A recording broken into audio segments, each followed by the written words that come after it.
Vijana wa leo ni taifa la nini? Vijana wa leo ni taifa la kesho. Hatuwezi kuacha watoto wetu muharibike. Hatuwezi kuacha watoto wetu mjiingize kwenye madawa ya kulevya na mmomonyoko wa maadili. Pombe gongo haifai.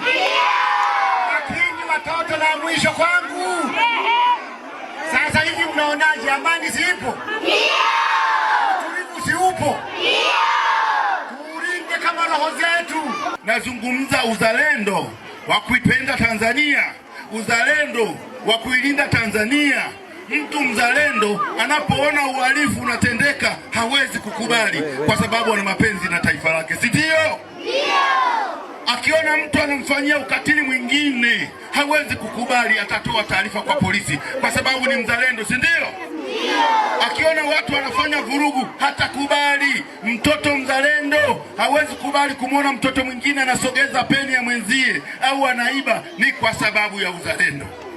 Kwa hiyo tunazungumzia uzalendo, ni hali ya kulipenda taifa lako kwa moyo wa dhati, kulilinda na kulitetea, na mzalendo yuko tayari kufa kwa ajili ya nchi yake. Watoto wawili. Watoto wa kiume siku hizi kuna tabia mbaya za ulawiti. Kuna watu ambao wanawarubuni kwa vitu vidogo vidogo, vizawadi vidogo vidogo, sawa? Sijui vipipi, sijui biskuti, mara vichipsi, anakuambia sijui njoo huku chumbani, njoo sijui ucheze PS, sijui njoo ufanye nini. Hao ni watu wabaya. Watoto wa kiume mnanisikia? Sisi watoto wa kiume, baba zetu na mama zetu walivyowazaa, wanategemea kuwaona nyinyi mnaendelea kuwa wanaume imara. Wanaume tena wanaume shupavu. Wanaume vivyo hivyo kwa nyinyi watoto wa kike. Watoto wangu wa kike niwasikie, awi musirubuniwe. Kuna watu hapo kwa ajili ya kuwarubuni ili msiweze kufikia ndoto zenu. Muambie hao wanaorubuni, muambie hatutaki kurubuniwa kamwe. Hatutaki kufanya nini? Tunahitaji kufikia ndoto zetu ambazo tumewekewa na Mungu. Tunahitaji kufikia nini? Ndoto zetu. Sasa don't touch. Don't what?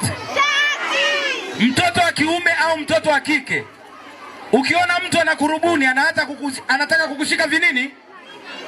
Anataka kukushika vinini? Huyo mwambie usiniguse, au don't what? Don't touch. Tusiguswe hapa. Tusiguswe wapi? Hapa wanangu.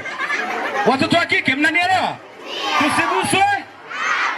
Tusiguswe. Mmenisikia wanangu?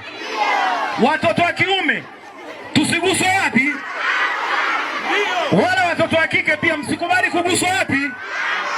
Mmesikia mwanangu? Usikubali kuguswa hapa, umu na umu. Subirini kwanza. Mmesikia wanangu? Sasa tuna wimbo, nataka tuimbe wote. Don't touch. Don't touch. Don't touch. Mtu yoyote mwenye tabia za namna hiyo au mwenye tabia zinazofanana na hizo, huyo tunamuita nani? Mdudu. Na kama unamjua huyo mdudu kwenye jamii, wewe hapo mtoto unamfanyaje? Kwamba huyu ni tabia yake ni mwizi, huyu ni mlawiti, huyu ni mbakaji, huyu ni mvuta bangi, au anawafundisha watoto tabia mbaya, huyo utoe taarifa haraka sana. Ukiwa na uzalendo unaweza kuendeleza taifa lako. Kwa maana ukiwa na uzalendo uwezo kala rusha. Kiongozi utafanya kazi kwa utii, maana yake una uzalendo. Usipokuwa na uzalendo utakula rusha. Utachelewesha maendeleo ya nchi. Nchi itakuwa nyuma kiuchumi na nchi zingine zitaendelea kusonga. Kingine utajifunza ni malezi bora. Mtoto akiwa na malezi bora, hata wewe pia unaweza kuendeleza nchi yako. Kingine tulichojifunza ni ukatili. Ukatili mara nyingi unatokea kwa watoto wadogo.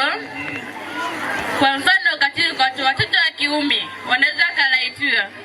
Wewe mtoto wa kiume uko hapo unalaitiwa, nyumbani kwenu kuna mjomba, kuna babu, kuna rafiki wa baba, anaku kulawiti, unaogopa kumwambia baba au mama, nenda kwa mwalimu.